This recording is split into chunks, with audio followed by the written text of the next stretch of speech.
공휴일이 얼마나 되나 막 그거부터 세는 분이 계시더라고요. 빨간 날, 우리는 노는 날 이렇게 알고 있지만 모든 공휴일에는 다 의미가 있습니다. 물론 우리 고유 명절도 있고요, 추석, 그다음 설날, 그리고 국경일이라고 되어 있는 것이 있고 또 법정 공휴일 이렇게 있습니다. 그 중에 8월 15일은 여러분이 잘 아시는 대로 우리가 일제 35년으로부터 해방된 날을 기념해서 광복절이라고 부르는 날입니다. 오늘 영상에서 보셔서 알겠지만 이 광복절을 우리가 기억하는 이유를 지키는 이유가 뭡니까? 그냥 더운 여름날이니까 하루 쉬라고 하는 날은 아니겠지요. 우리가 그동안의 과거에 일본으로부터, 일본 제국주의로부터 어떠한 일을 당했는지 결코 잊어버리지 말아야 되겠다는 것을 우리가 그 의미를 찾으려고 하는 것이죠. 우리가 임진왜란을 잊어버렸기 때문에 일제가 온 것이고, 또 일제시대를 잊어버린다면 또 후손들이 어떤 고통을 당할지 모릅니다. 일본은 절대 변하지 않았습니다. 지금도 여전히 제국주의 근성과 잘못된 왜곡된 역사관을 가지고, 그런 역사관이 왜 문제가 되냐면은 또 그런 식으로 우리를 침략할 가능성과 명분을 얻으려고 하기 때문에 그렇습니다. 그리고 우리는 후손들에게 잊지 않으려고 그 하루를 법정 공휴일로 하고 국경일로 하면서 잊지 않으려고 하는 것이죠. 우리가 얼마나 비참한 상황 속에 처해 있었는가. 그러나 또 다른 의미가 하나 있습니다. 그랬던 우리가 정말로 해방되어서 우리가 우리말을 찾고 우리말을 쓰고 우리 글을 쓰고 우리가 자주주권을 되찾은 날이 얼마나 감사하고 기쁜 일인가. 그것을 자유의 의미를 되찾고 그것이 얼마나 소중한 것인지를 잊어버리지 않으려고 이 두 가지 목적을 가지고 공휴일을 지키는 것이죠. 신앙에도 수많은 명절과 절기가 나옵니다. 이것을 신앙역이라고 말하기도 하고 우리는 그냥 보통 교회 절기라고 말합니다. 여러분 유심히 보신 분은 알겠지만 여기에 이렇게 빨간색으로 되어 있거나 보라색으로 되어 있거나 흰색으로 되어 있거나 이런 변화가 있는 것을 여러분 심심하면 가나보다 분위기 바꾸려고 하나보다 아니에요. 이게 모두 교회 절기와 관련이 되어 있습니다. 여러분 주보에 나와 있는 대로 이것이 지금 무슨 의미입니다라고 제가 설명해 놨습니다. 지금은 성령 강림절 이후에 우리는 지금 지나가고 있고요. 11월 30일이 되면 대강절이라고 해가지고 예수 그리스도 오시기 전 4주 전부터 예수님이 오심을 기다리는 주간으로 대강절이라고 부릅니다. 이 모든 것들이 교회는 그냥 저절로 굴러가는 것이 아니고 교회력에 따라서 움직여 나가는 것이죠.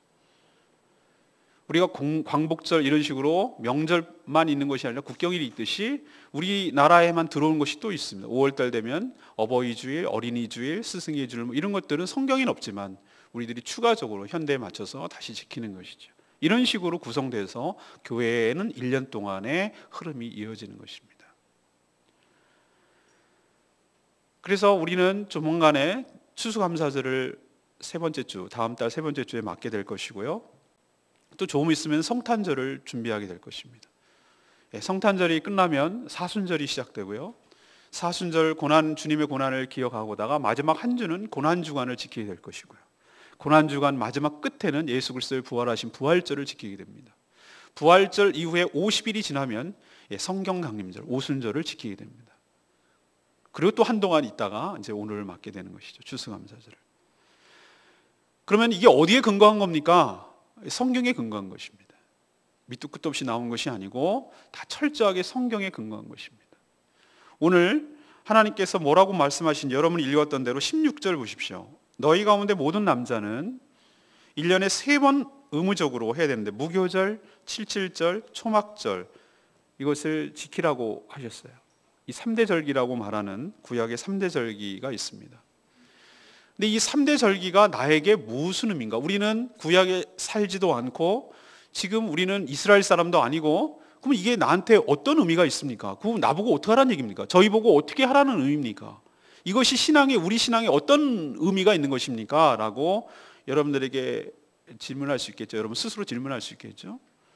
그래서 우리가 한 번쯤은 이것을 한번 배운다는 의미도 있고 또 그 의미가 무엇인지 깨닫고 우리 삶에 어떻게 적용이 될지 고민이 될 필요가 있기 때문에 오늘 본문을 이 절기에 대해서 선택한 것이죠. 우선 우리가 절기가 무엇이 있는지를 알아야 될 것 같습니다. 그리고 그것을 무엇을 의미하는 날인지, 기념하는 날인지에 대해서 우리가 알 필요가 있습니다. 구약의 이 3대절기 첫 번째는 유월절입니다. 유월절. 유월절은 어디에 근거하는가? 바로 출애굽에 근거하는데, 출애굽 여러분끼리 묵상하면 알겠지만 이 히브리 민족들이 요셉이 알지 못하는 왕조가 가려고 나서 이집트 사람들의 노예로 살았단 말이죠. 그때는 이스라엘이라는 민족의 정체성도 없었고 그냥 어느 출신할 때 히브리 족속들이라는 노예로 살아왔던 것이죠. 그들이 피라밋을 짓고 스핑크스를 짓고 나일강을 준설하는 작업에 동원되었을 겁니다. 그러나 숫자가 굉장히 많아지자 바로 왕은 외부 침략을 했을 때 이들이 함께 합세해서 반란을 일으킬지 모르겠다는 염려가 생긴 거예요. 그래서 이들을 종족을 없애야 되겠다는 아주 잔인한 정책을 펴는데 산파에게 명령을 내려서 사내 아이는 다 죽이라고 합니다. 그래서 시간이 지나면은 이 민족이 흔적조차 없어지게 생길 그런 처지였는데, 하나님께서 그들의 조상, 다시 말해서 아브라함과 이삭과 야곱과 했던 언약을 기억해내시고 그들의 울부짖는 기도 소리를 들으셔서 모세를 보내셔서, 모세도 그때는 포기했었는데 다시 보내셔서 그들을 출애굽을 시킵니다. 바로가 순순히 놔줍니까? 하나, 둘, 셋, 넷, 9가지 재앙을 내려도 끄떡도 안 합니다. 개구리 재앙, 이 재앙, 깜깜하게 해는 재앙, 독종 재앙, 수많은 재앙을 내리는데도 말은 보내줄 것처럼 얘기해놓고 마지막에는 안 보내주는 것이. 근데 마지막 10번째 재앙이 결정타였어요. 그것은 바로 첫 번째 새끼, 첫 번째 장남, 수컷은 다 죽이는 것이었어요. 사람은 물론 짐승들까지 죽이는 것이었어요. 그때 설명했지만 그날 밤 지나고 나니까 애굽 전체가 발칵 뒤집혔죠. 왜? 전부 다 죽었으니까. 어느 집도 예외가 없었으니까. 그때 이스라엘도 예외가 없었는데, 히브리 민족도 하나님께서 모세를 통해서, 아론을 통해서 너희들은 어린 양을 잡아서 그 피를 문설주와 임방에 발라라. 그러면 죽음이 넘어갈 것이다 라고 하셔서 그 말씀을 듣고 그 말씀에 믿고 순종한 자만이 그 혜택과 은혜를 경험하게 된 것입니다. 바로 여기에서 유월절이 근거가 되는 것이에요. 너희들이 어떻게 된 것이죠? 죽음이 뛰어넘어섰다. 하나님의 죽음의 신이, 죽음의 사자들이 보냈는데 피를 보고 넘어가게 된 것이다. 이것은 확대되어서 이스라엘 백성들이 애굽에서 종살이 하던 것에서 해방된 날을 기념한 날이기도 합니다. 그래서 첫날은 바로 아비법이라고 하는 것은 우리로 치면은 3월, 4월에, 우리로 양력으로 치면 3월 또는 4월에 해당되는 날인데, 이 아비법은 이 이스라엘 백성들에게서는 정월 1월이에요. 1월. 왜? 이 달을 기점으로 해서 민족이 출발한 날이에요. 자기들의 민족의 출발점이기 때문에 이 날을 첫째 달로 치는 것이. 이달 14일 저녁이 되면 바로 유월절을 해야 됩니다. 그 전부터 어린 양을 준비했다가 관찰해야 되는 것이. 왜? 흠이 없어야 되니까. 그날 14일이 되면, 아비법 14일이 되면은 양을 잡습니다. 근데 가족이 얼마 없는 경우에는 이웃과 합쳐서 잡고, 대가족인 경우는 한 마리를 잡는 거죠. 양을 잡아서 하라는 대로 똑같이 유월절처럼 그날 밤에 그 피를 문에다가 바르는 것이죠. 그리고 그 고기, 양고기를 남기지 말고, 그날 아침이 밝을 때까지 남기지 말고 구워서 뼈를 꺾지 말고 그것을 먹는 것입니다. 다시 말해서 유월절 모든 것들을 재현하는 것이죠. 그렇게 하고 또 그때부터 그 다음날 날이 밝았을 때부터 무교병을 먹는 거예요. 무교병은 누룩이 들어있지 않는 맛없는 빵. 왜 그렇게 하냐면 급하게 이스라엘 백성들이 출애굽하느라고, 그날 밤에 나가느라고, 바로가 복골 보기도 싫으니까 빨리 나가라고 그랬거든요. 그래서 뭐 며칠 말미도 주지 않고 그날 바로 나가라고 그랬기 때문에 그날 이스라엘 백성들이 저녁에 출발할 수밖에 없었어요. 그렇기 때문에 그날을 똑같이 재현하기 위해서 그날 저녁에 그렇게 하는 것이고, 그 다음 날부터 일주일간 무교병을 먹는 것입니다. 그리고 무교병만 먹는 것이 아니라 쓴 나물도 함께 먹는 것이죠. 쓴 나물은 무엇을 상징하는가? 이집트에 살 때 종살이 하면서 힘들게 지냈던 그때를 기억하기 위해서. 무교병은 왜 먹는가? 그때 급하게 나오느라고 누룩을 넣는 빵을, 발효시킨 빵을 먹을 수도 없을 만큼 급하게 나왔다는 것을 기억하게 하기 위해서. 왜 고기를 먹는가? 구워서 먹는가?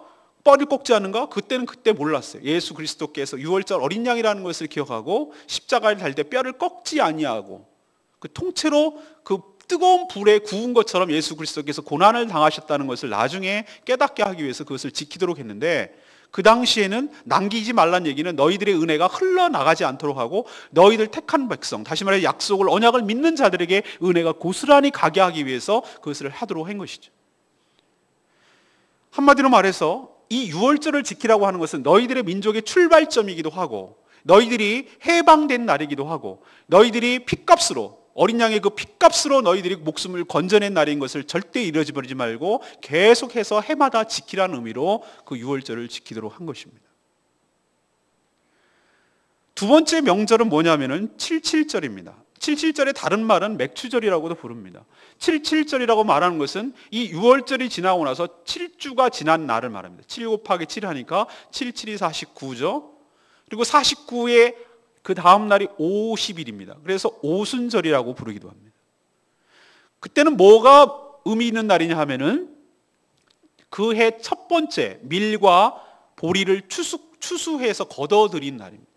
우리로 치면 겨울이 지나서 우리로 치면은 이제 첫 보리, 예를 들면은 그 봄보리 같은 거 처음으로 걷어들여서 춘궁기를 건너고 보릿고개를 건너가서 그것을 먹을 수 있는 눈물나게 먹었던 어르신들은 그것을 기억하지만 우리는 모릅니다만 그렇게 해서 첫 번째 양식을 받아들였을 때 그 감격 속에서 소출을 경험한 그날을 기념하기 위해서 그런 것이죠.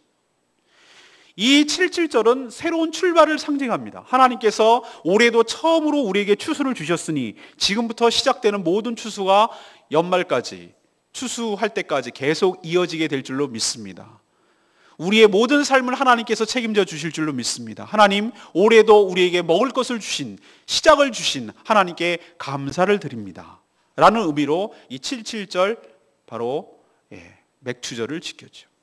마지막 3대절 중에 세 번째는 수장절입니다. 수장절은 다른 말로 초막절이라고도 부릅니다. 왜 수장절이라고 부르냐면은 1년 농사가 다 끝나고 추수할 것을 다 창고에 걷어들이고 그때부터는 이제는 겨울이 와서 더 이상 추수할 것이 없는 시기, 1년 농사가 다 끝났을 때 하나님께서 추수한 것에 대해서 감사한 마음을 가지고 표현하는 날. 근데 왜 초막절이라고 부르는가? 너희들이 광야에서 살았을 때 집도 없이 떠돌이하면서 풀로 집을 지어서 지냈던 때를 기억하고 잊어버리지 말라는 뜻으로 초막을 일주일간 지었다는 의미로 초막절이라고 부릅니다. 이것이 바로 3대 절기예요. 그럼 이거 구약 얘기 아닙니까? 그럼 이게 신약에 무슨 의미가 있습니까? 라고 말하면 이것이 놀랍게도 하나님께서는 이 모든 것들을 예수 그리스도를 통과하고 프리즘을 통과해서 예수 그리스도를 통해서 이 절기가 성취되고 이 예수 그리스도를 통해서 이것이 완성되도록 하나님께서 역사하신 줄로 믿습니다. 하나씩 보여드리죠. 유월절은 부활절로 성취가 되었습니다. 예수 그리스도께서 왜 급하게 서두르시는 듯한 복음서를 읽어보면 나옵니다. 왜 서두르신가? 어디를 타깃으로 해서 일정을 잡으시냐면 유월절을 타깃으로 해서 예루살렘에 가려고 합니다. 길을 재촉하시고 그렇게 합니다. 왜? 그날을 맞춰야 될 이유가 여기 있었기 때문에. 유대 지도자들, 대제사장들과 이 바리새인들은 명절날 밀란이 나면 우리만 피해를 보니까 로마로부터 그날은 저 예수 그리스도를 죽이지 말자. 이날은 좀 피해서 죽이자 그랬는데 자기 뜻대로 되지 않아요. 왜 그렇게 되는가? 예수 그리스도께서 십자가에 달리심이 바로 유월절 어린 양임을 하나님께서 보여주시기 위하여 예수님이 죽으시는 그날이 바로 유월절 양잡는 날이었습니다. 저는 이것이 여러분 눈여겨보셔야 될 게 뭐냐면은 하나도 성경을 허투루 한 것이 없고 하나님께서는 너무나 세밀하시게도 그 예언을 성취해 나가시는 것을 볼 수 있습니다. 너희들이 이집트에 있을 때 죄 없는 양이 죽어서 피를 흘림으로 인해서 너희들의 첫 자식들, 첫 새끼들이 죽음을 면하고 넘어가게 됐듯이 예수 그리스도께서 피를 흘림으로 인해서 너희들이 그 죽음으로부터 넘어가게 된다는 것을 상징적으로 보여주시기 위하여 우리에게 그 유월절을 부활절로 지키게 하신 줄로 믿습니다. 그럼 뭐가 또 의미가 있습니까? 너희들이 애굽에서 바로의 종살이하고 그대로 살다가는 이용만 당하다가는 죽을 수밖에 없는 운명이었는데 너희들이 하나님의 전적인 능력과 하나님의 주권으로 유월절을 통해서 너희들이 끄집어내서 해방이 되고 자유를 누리고 된 것처럼 너희들이 사단의 종살이하며 사단에게 얽매여가지고 죄와 죽음으로부터 자유롭지 못하고 너희들이 그냥 시간만 지나면 사단에게 이용당하다가 죽을 수밖에 없는 운명이었는데 예수 그리스도의 피의 공로로 너희들이 죽음으로부터 사망으로부터 사단으로부터 노예로부터 해방되고 자유를 누리게 됐다는 것을 잊어버리지 말라고요. 그런 의미로 부활절을 지키는 것입니다. 예수 그리스도의 부활이 곧 나의 부활인 줄로 믿습니다. 예수께서 부활하셨기 때문에 내가 부활하는 것이고요, 부활하셨다는 것은 죄가 다 해결됐다는 것을 증명하는 것이에요. 왜? 죽음은 죄 때문에 왔기 때문에 죄의 문제가 해결되면 죽음의 문제도 해결될 줄로 믿습니다. 예수 그리스도를 믿는다는 것은 내가 예수 안에, 예수가 내 안에 있는 것을 의미하는 것이, 예수님의 부활이 예수님 속 안에 있는 나까지 함께 부활하게 된 줄로 믿습니다. 그것을 우리에게 가르쳐 주셔서 부활절을 우리가 의미 있게 지키라고 하는 것은 너희들도 죄로부터, 사단으로부터, 죽음으로부터 해방되어서 하나님의 능력과 하나님의 은총으로 너희들이 자유함을 누린다는 것을 잊어버리지 마라 라는 것을 기억하기 위해서 부활절을 지키라고 하신 줄로 믿습니다. 또 어떻게 성취됐는지 보여드리죠. 7.7절 맥추절, 그것은 오순절날입니다. 여러분, 오순절날 어떤 일이 벌어졌죠? 왜 하필 그날이었습니까? 예수님께서 부활하시고 나서 40일 동안 이 땅에 계셨습니다. 문을 잠궜는데도 이 땅에 나타나시고 제자들이 무서워 벌벌 떠는 가운데 있을 때 몸이 통과하셨어요. 왜? 부활의 몸이기 때문에. 부활의 몸은 우리의 지금 생각하는 몸과 다르다는 것이, 뭔가 차원이 달라요. 영이 아니라는 걸 귀신이 아니라는 걸 보여주기 위해서 제자들이 먹는 생선을 잡수셨어요. 왜? 육체가 있다는 걸 보여주기 위해서. 우리의 부활의 몸은 지금은 어떤 형태인지는 모르지만 그냥 가상적인 매트리스처럼 뭐 영화처럼 그런 게 아니라 실체가 있는 거예요. 우리 몸이 있어요. 지금은 아니지만, 이런 몸은 아니지만 그렇게 될 것을 우리에게 보여주시는 건데, 40일 동안 계시다가 감람산에서 보이는 가운데 구름 타고 승천하셨어요. 우리 같으면 극적으로 그날 성령 강림이 임하면 참 좋겠는데 뭐라고 올라가시면서 했냐면, 약속한 것을 보내실 때까지, 보혜사를 보낼 때까지 너희는 예루살렘을 떠나지 말라고 얘기하셨어요. 그 말씀을 받아들이고 열흘 동안 마가의 다락방에서 이들은 모여서 120명이 열심히 기도하고 준비했어요. 아닌 게 아니라 오순절날 딱 되니까 그때 딱 약속이나 하듯이 하나님께서 하늘로부터 열리고 불의 혀 같은 성령께서 그 기도하는 모든 사람에게 예외 없이 다 임하게 된 줄로 믿습니다.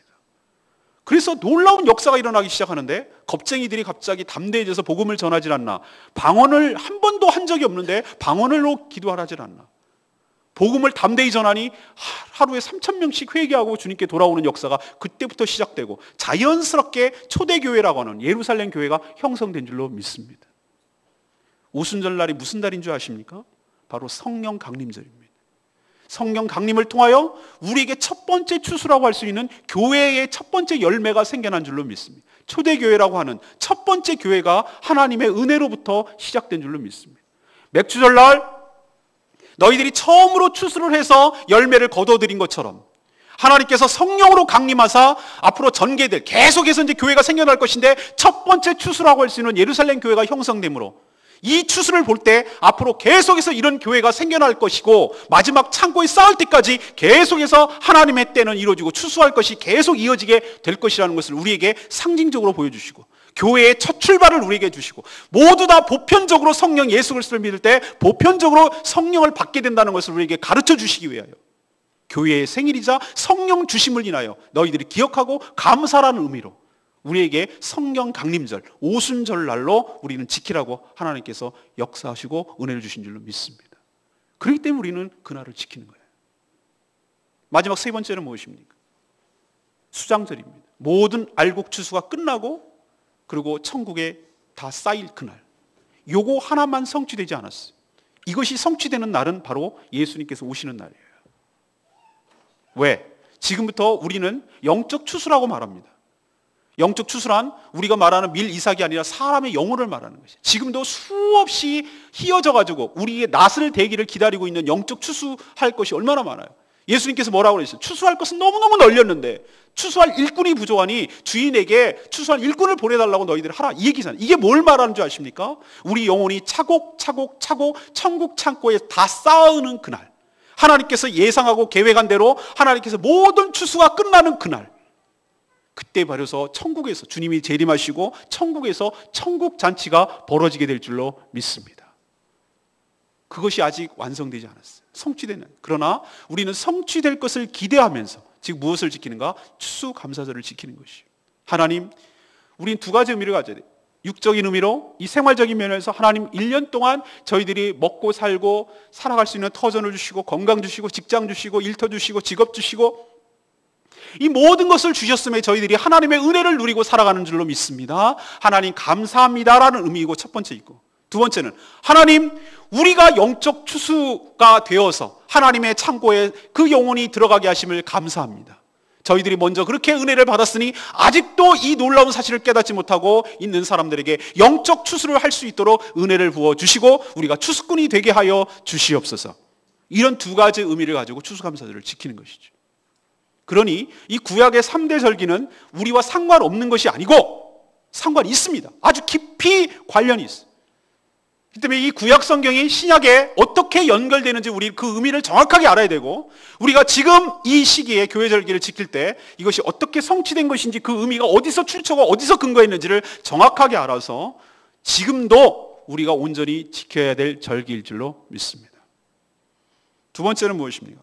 그럼 구약의 절기를 어떻게 지켰는데, 그러면 우리 보고 어떻게 지키라는 것인가? 이게 절기를 지킬 때 어떤 정신으로 지켜야 되는지 그것에 대해서 지금 얘기합니다. 오늘 읽었던 말씀입니다. 오늘 첫 번째로 보십시오. 택하신 곳에서 지키라고 그랬어요. 15절에 나오죠. 내 하나님 여호와께서 너는 이래 동안 택하신 곳에서 너는 이래 동안 지키라고 했어요. 16절에 똑같이 얘기해요. 17절 초막절 내 하나님 여호와께서 택하신 곳에서 이렇게 지키라고 말해요.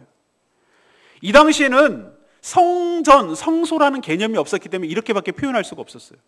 왜? 신명기가 쓰여질 때는 가나안 땅으로 들어가기 전이거든요. 요단 동편에서 모세가 출애굽 2세대들에게 지금 쭉 설명하고 있는 것이기 때문에 이 이후로 500년 뒤에 예루살렘이 성소가 되는 거예요. 성전이 되는 것이. 그러니까 이렇게 표현한 것이지만 이것은 무엇을 의미하는가? 바로 다 성전으로 모여서 너희들이 절기를 지키라는 의미로 해석이 돼요. 자, 그러면 지금의 성전이 뭡니까? 교회입니까? 예, 지금의 성전이 교회냐 이렇게 하면 의미가 없지만 이것은 뭐냐면 다 함께 교회 공동체 중심으로 절기를 지키라는 것이에요. 이것이 첫 번째 원칙이에요. 다시 말해서 우리가 여러 가지 이 성경에 나오는 절기를 지킬 때 개인적으로 지켜서는 안 된다는 거예요. 자기 혼자 좋아서 자기 혼자 감사하고 자기 혼자 안 된다는 거예요. 성경의 모든 것들은 항상 공동체적으로 얘기해요. 교회 공동체적으로. 복수를 써요. 우리라고 말하는 복수를 써서 믿는 혼자가 아닌 교회 공동체 여러 성도들이 함께 모여서 함께 어떤 것을 절기를 지키라고 하는 것이, 이 원칙을 우리도 지켜야 될 것입니다. 그렇기 때문에 따로 혼자서 지켜서는 안 되고 어떤 절기가 선포됐을 때 다음 달 세 번째 주에 우리는 두 가지 의미가 우리 교회는 함께 있습니다. 우리가 11월 20일 날이 창립 기념일이에요. 우리 교회가 시작된 날이에요. 그날이 추수감사절과 항상 같이 맞물리기 때문에 우리로서는 굉장히 의미가 있는 날이에요. 그래서 다음 달 세 번째 주에 선포가 될 겁니다. 그러면 그것을 다양한 행사가 준비 중에 있어요. 오늘 또 의논을 할 거고요. 그러면 그것을 어떻게 지키냐? 같이 공동체적으로 협력하며 함께 그 일들을 준비해가며 그렇게 하는 것이, 이게 성경적 원리예요. 두 번째 원리는 뭐냐면은 여호와를 배웁되, 그래서 16절 보세요. 택하신 곳에서 여호와를 배웁되 그랬어요. 여호와를 배웁되. 여호와를 뵙는 게 무엇입니까? 하나님을 뵙는 것은 이스라엘 백성들에게 어떻게 나갈 수가 있냐면은 제사를 통해서 하나님께 배웠어요. 피 흘림이 없으면 제사함이 없으면 없고, 피 흘림이 없으면 제사가 없으면 하나님께 나아갈 수가 없었어요. 여기서 여호와를 배웁되라고 말하는 것은 하나님께 예배 드림으로 그 절기를 지키라는 의미예요. 그래서 모든 절기가 다 똑같지만 우리는 어떻게 가장 기본적인 것이 뭐냐면은 여러 가지 행사를 많이 합니다만 절기 때마다 가장 기본이 되는 것은 하나님께 예배 드리는 거예요. 공동체적으로 모여서 모든 성도들이 한 마음 한 뜻으로 이 절기의 의미를 되새기며 하나님께 영광을 돌리고 하나님께 감사드리고 그리고 하나님께서 주신 축복을 함께 누리도록 하는 것. 이 예배가 절기를 지키는데 가장 핵심이 된다는 것이. 모든 절기를 보십시오. 구약에 보면은 하나님께서 뭐라고 그러냐면 너희들은 일주일 동안 일하지 말았다가 마지막 날에는 거룩한 성회로 모이라. 그때는 일하지 말고 그때는 모든 사들이 다 모이라. 이렇게 얘기하셨어요. 이게 뭘 의미하는가? 하나님께 모여서 하나님께 예배드리라는 것을 의미하는 거예요. 세 번째 절기를 어떻게 지켜야 되는가? 빈손으로 뵙지 말고 이렇게 되어 있어요. 16절에 보세요. 여호와를 배웁되 빈손으로 배웁지 말고, 17절에 각 사람이 내 하나님 여호와께서 주신 복을 따라 그 힘대로 들을지니라. 여기서는 개인적으로 드리라는 거예요. 각 사람이라고 말했어요. 각 사람이. 공동체적으로 하나님께 들어가 드리는 것이지만 각 사람이. 근데 어떻게 되는가? 여호와께서, 하나님께서 여러분에게 복을 주신 것에 따라서 그 힘대로, 힘껏 이렇게 하나님께 드리라는 것이. 이 얘기는 뭔가 절길 때 하나님께 빈손으로 나와서는 안 된다는 뜻이. 하나님께서 베풀어 주신 은혜가 너무너무 감사한 것이. 아무것도 안 해줬어도 나 같은 자를 구원해 주신 구원의 은총이 하나님께 영원토록 감사해야 될 제목인 줄로 믿습니다. 그런데 건강 주시고, 일할 수 있는 터전 주시고, 교회 주시고, 가정 주시고, 자녀 주시고, 부모 주시고, 배우자 주시고, 좋은 교회, 좋은 성도들 주시고, 좋은 목회자 주시고, 함께 신앙을 생활할 수 있는 성도들 주신 것이, 이것이 그냥 우연이 아니라 하나님의 놀라운 축복이며 은혜인 줄로 믿습니다. 이 은혜가 지금도 유지되고 있지만 앞으로도 신실하신 그 하나님께서 우리 삶을 책임져 주실 줄로 믿습니다. 그 은혜가 너무나 감사한 것이에요. 그리고 헤아려 보니 하나님께서 얼마나 많은 은혜를 베풀어 주셨는지 그 감격이 되어서 자기가 힘 닿는 대로, 그거는 다 각각이기 때문에 다 다를 수 있죠, 형편이. 그러나 자기가 힘껏, 굉장히 주관적인 듯 하면서 가장 객관적인 말이에요. 자기 형편껏, 자기 힘 닿는 대로 하나님께 받았다고 생각하는 그 믿음의 분량대로 하나님께 드리는 것이 바로 절기를 지킬 때 지켜야 되는 원칙 중에 하나입니다. 마지막 네 번째 원칙은 14절에 나와 있습니다. 절기를 지킬 때 너와 내 자녀와 노비와 내 성중에 거주하는 레위인과 객과 고아와 가부와 함께 즐거워하되 그랬어요. 누구와 함께 즐겨야 되는지를 보여주는 것이, 일단은 가장 자기의 가족들은 당연히 참석하게 됩니다. 뒤에도 얘기하겠지만 이것이 교육적 기능이 있기 때문에. 그러나 우리는 별 생각이 없었을지 모르는데 여러분이 간과하기 쉬운 것 중에 하나가, 여러분이 만약에 오너라 하면은 여러분의 부하 직원들까지, 여러분이 거닐고 있는 사람들까지 함께 이 즐거움에 참여할 수 있도록 범위를 넓히라는 거예요. 노비까지라고 말하자. 요즘 노비는 없습니다. 또 하나 또 있어요. 레위인들은 뭐냐면은 바로 직업적으로, 그러니까 그것만, 하나님께서 땅을 주지 않으셔서 온전히 하나님만 일하기 때문에 어디 터전이, 삶의 터전이 없는 사람, 저 같은 사람, 전적으로 주의 일만 하는 사람들, 이런 사람들을 배려하라는 얘기예요. 또 하나, 객, 과부, 고아. 성경에서, 구약 성경에서 말하는 3대 사회적 약자, 우리로 치면은 어려운 사람들, 누군가가 돌보지 않으면 안 될 사람들을 지칭하는 세 가지 대표적인 계층이 바로 객, 나그네, 외국인 노동자들, 그 다음에 고아, 그 다음에 과부. 우리로 치면 뭐가 되겠습니까? 생활보호 대상자들, 차상위 계층들. 그리고 그뿐만 아니라 경제적인 논리로 뿐만 아니라 정말로 영적으로 시달리고 관계적으로 시달리고 힘들어하는 사람들, 정말로 하나님의 은혜와 복음이 필요한 사람들, 이런 사람들, 너희들끼리만 즐기지 말고 그런 사람들과 함께 하나님의 은혜가 퍼져가도록 함께 즐겨라, 이 얘기예요. 사랑하는 여러분, 이것이 우리들도 지금 절기를 지킬 때 원칙을 세우고 이대로 해야 될 것입니다. 먼저 혼자가 아니라 함께 예배 드려야 될 것이고, 또 하나 하나님이 복 주신 대로 힘껏 하나님께 드려야 될 것이고, 또 마지막으로 우리가 잘 간과하는 것, 이 기쁨과 즐거움이 주변에 있는 모든 사람들에게 함께 흘러가고 누리도록 해야 될 것일 줄로 압니다. 제가 올해 처음으로, 지금 상의는 안 했습니다만 지금 생각하고 있는 것이 있어요. 이 원칙에 따라 지금 묵상을 하니까 올 추수감사절 좀 떡을 해야 되겠다. 항상 떡 하지 않으셨나요? 예, 떡 하는데 우리끼리 먹지 말고 반경 여기 적어도 한 500m 우리 교회를 중심으로, 뭐 한도 끝도 없지만, 그리고 여러분 주변에 좀 떡을 조그맣게 이렇게 만들어가지고 포장을 해서 추수감사절 뭐 스티커를 붙이든지 함께 나누길 원합니다. 뭐 그거 어색하면, 그래서 주변에 좀 떡을 나눠야 되겠다, 이런 생각이 드는 거예요. 왜? 여기는 말씀의 건가요? 우리는 말씀대로 충성하고 말씀대로 순종하고 말씀대로 살아가는 사람들이거든요. 근데 우리만 너무 즐거워했구나, 이런 생각을 제가 오늘 말씀을 준비하면서 깨달았어요.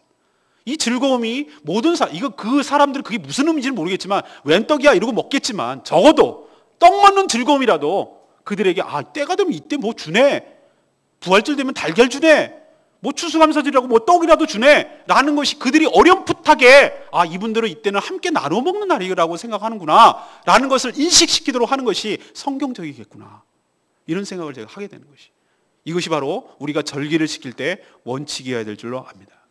마지막으로 그러면은 절기를 지킬 때 우리에게 어떤 의미를 가지고 지켜야 되는가? 이것이 상당히 우리에게 중요한 의미인데, 첫 번째는 왜 하나님께서 절기를 때마다, 해마다, 1년마다, 사이클마다 돌아가게 해서 지키게 하는가?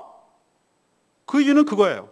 우리가 하나님의 은혜를 잊어버릴만 하면 이 명절을 지나게 함으로 인해서 하나님의 은혜를 기억하게 하는 거예요. 그래서 하나님 은혜에 감사하게 만들고, 그래서 우리가 하나님의 은혜로 살아가는 것이지, 내가 은혜를 받았지라는 것을 각성하게 하고 잊어버리지 않게 하는 효과가 있습니다. 이 명절이 없으면은 처음에는요, 우리도 그런 게 얼마나 많은지 몰라요. 화장실 들어갈 때랑 나갈 때랑 다르다고. 처음에는 큰 은혜를 받았으면 그때는 막 코가 막 땅이 되도 이렇게 열심히 해요. 시간이 지나면 이 보따리 내려라는 식으로 오히려 말이지 아주 그냥 교만해지고 건방져지는 것이 우리 사람의 속성이에요. 제가 이민교회 얘기했잖아요. 이민교회 갔을 때 그 웰컴 사역이라고 그래, 공항 사역이라고, 공항 사역. 미국 목사님들, 미국뿐만 아니에요. 전부 다 이민교회들이 대부분 그렇다고 해요. 그런 에피소드 하나씩은 있어. 거기 처음에 딱 도착했는데 어디가 뭘 알겠습니까? 아무것도 모르는 죠. 그런데 그러면은 목사님들이 주로 간대요. 딴 분들 일하느라고 정신이 없어서 그럴 시간도 없대요. 목사님들이 봉고차 끌고 가서 공항에 쫙 차를 대고 그 가족들을 맞고 짐 부리고 해가지고 어디부터 하냐면 집이 어디가 좋은지, 한인들이 어디 많이 모여 사는지, 집도 렌트하는 거 소개시켜주고, 한인마트가 어디에 있는지 한인마트도 소개시켜주고, 한인들이 주로 가는 데가 어디고 어디 하는지 그것도 알려주고, 심지어 어느 분은 직업까지 소개시켜준대. 이런 일자리도 알아봐주고. 그래서 그 가족이 그 땅에 정착할 수 있도록 도와줬다 이거예요.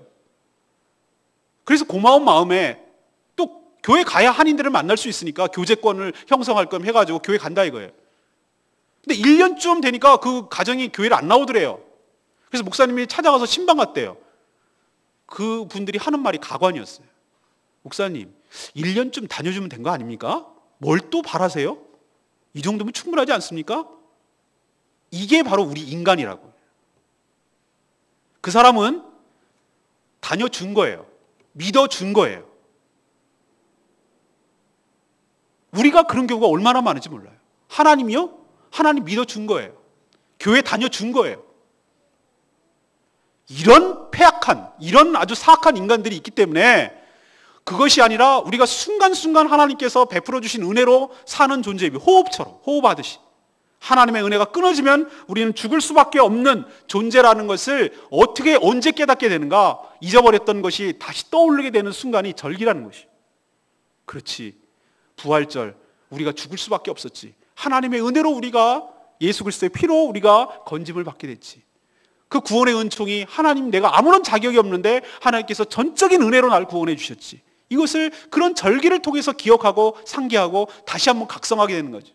하나님, 내가 은혜로 살아왔고 은혜로 살아가고 있고 은혜로 살 것임을 또 기억하고 그 은혜만을 사모하며 은혜만을 추구하는 삶을 살게 되는 것이 절기의 효과라 이 말입니다. 또 하나는 후대에게 은혜를 전수하는 작업을 하는 거예요. 이스라엘 백성들이 누룩 없는 무교병을 먹고 쓴나물을 먹고 밤에 막 이상하게 하고 막 고기 먹고 왜 이래야 돼요? 4살, 5살 되는 애들이 이상하잖아. 왜 잠도 안 자고 왜 집 놔두고 여기 나와서 풀집에 살아요? 이렇게 물어볼 거 아니에요. 당연히 그 애들은. 그러면 아빠가 설명을 해야 되죠. 이것 말이지, 우리 조상들이 이렇게 살아와서 하나님 은혜로 구원받아서 그렇게 된 거야. 그래서 우리 민족이 이렇게 형성됐고 하나님 은혜로 지금까지 이렇게 살고 있는 거야. 이렇게 설명이 되는 과정 중에 자연스럽게 신앙이 전수가 되고 다음 세대들도 그것을 지킬 수 있는 그런 믿음이 생기는 것 아니겠습니까? 우리도 마찬가지예요. 여러 가지 부활절 행사도 또 했고, 우리 주일학교도 하고 또 성탄절 행사도 하고 또 추수감사절 행사도 하고 성령강림절 행사도, 이런 다양한 행사를 통해서 아이들에게 뭘 가르치는 겁니까?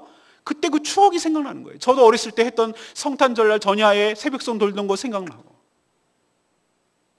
성탄절날 연극했던 생각도 나고, 추수감사절날 이렇게 해가지고 과일 이렇게 해가지고 했던 그것도 생각이 나고, 부활절날 달걀 그것도 생각이 나고, 달걀을 이렇게 나눠줬던 것도 생각나고, 그것들이 그때는 잘 몰랐었는데 나중에 깨닫고 말씀을 읽어보니까 그게 그런 의미였구나 라는 것이 새록새록 떠오르고 자연스럽게 후대에게 전수가 되고 교육이 된다 이 말이죠. 이런 절기를 통해서 우리만 신앙생활하고 끝낼 게 아니잖아요. 이 교회가 우리만 하고 끝낼 게 아니잖아요. 우리 다음 세대들이 책임지고 계속 이어나가야 될 교회 아니겠습니까? 그랬을 때 계속 끊어지지 않고 중단되지 않냐고 우리 다음 세대들도 그 절기의 의미를 알고 신앙의 유산들이 계속 흘러가야 될 책임이 우리 기성세대들에게 있단 말이죠. 그렇기 때문에 절기를 지켜야만 하는 것입니다. 마지막으로는 또 무엇입니까? 우리가 절기를 함께 함으로 인해서 받은 은혜를 함께 나누게 됨으로 인해서 우리가 남이 아니라 우리가 이 제주연동 소부교회에 함께 소속된 지체라는 의식을 갖게 되고 우리가 똑같이 떡을 나누어 먹고 똑같은 음식을 나누어 먹고 똑같은 어떤 행사를 하게 되고 이렇게 함으로써 우리가 하나로 묶여 있음을 기억하고 또 그것을 준비하는 과정이나 함께 나누는 과정에서 더욱더 친밀해지고 깊은 유대관계를 형성하고 관계가 깊어지고 그래서 우리가 공동체 의식을 갖게 되고 하나의 결속된 단단한 공동체가 되므로 이 땅에서 이 교회를 통해서 하나님께서 하시고자 하는 여러 가지 일들을 마음껏 할 수 있는 그런 효과도 이 절기를 통해서 가져오는 것입니다. 이처럼 절기는 우리 신앙에서 굉장히 중요한 의미들이 있기 때문에 해마다 그냥 또 오니까 또 지키나 보다 이렇게 그냥 타성이 져서 할 문제가 아니고 하나하나 의미를 찾고 그것을 의미를 되새기고 또 의미를 거기다 부여하고 또 의미가 확대되고 계속 전수될 수 있도록 우리는 계속 절기를 지켜야 될 줄로 믿습니다. 결론적으로 이렇습니다. 절기를 통해서 하나님 앞에 여러분 받은 은혜를 기억하고 또 생각하고 그것을 당연하게 여기지 마시고 감사하고 또 그것을 혼자만 독식하지 마시고 이웃과 함께 나누는 기회로 절기를 삼게 되기를 간절히 바랍니다. 이번 제일 먼저 다가오는 추수감사절부터 우리가 그렇게 해야 될 것 같습니다. 두 번째는 이 절기를 통해서 그런 여러 가지 주일학교 행사하는 것들이 왜 그렇게 하는지 여태까지 몰랐는데 이제 분명히 아십시오. 우리가 그 절기 행사를 아이들이 같이 하게 함으로써 신앙을 가르치고 신앙을 전수하고 그래서 우리가 받은 복을 그 자녀들도 함께 하나님으로부터 받아서 누리도록 하기 위한 그 교육적인 차원도 있음을 기억하고 이 어린 영혼들에게 다음 세대들에게 잘 전수하고 잘 가르치는 교회가 되기를 소망합니다. 마지막으로 성취된 절기를 여러분 기억하십시오. 이미 끝나서 완성된 것은 바로 6월절이 부활절로 그 다음에 77절 오순절이 바로 성령 강림절로 왔습니다. 하나 남았습니다. 마지막 수장절입니다. 수장절 모든 천국의 창고의 알곡이 다 추수가 끝나는 날 영적 추수가 끝나는 날 이것을 왜 남겨뒀는가? 이 두 가지가 성취된 걸로 봤을 때 이 나머지 하나도 하나님께서 반드시 성취할 것이다라는 것을 우리에게 믿게 하려고 그리고 기대하게 만들려고 천국 잔치가 준비 중에 있구나. 그때 진짜 영원한 천국 잔치가 벌어지겠구나라는 것을 소망하고 기대하기 위해서 우리에게 남겨두었습니다. 반드시 그것도 하나님께서 성취하실 줄로 믿습니다.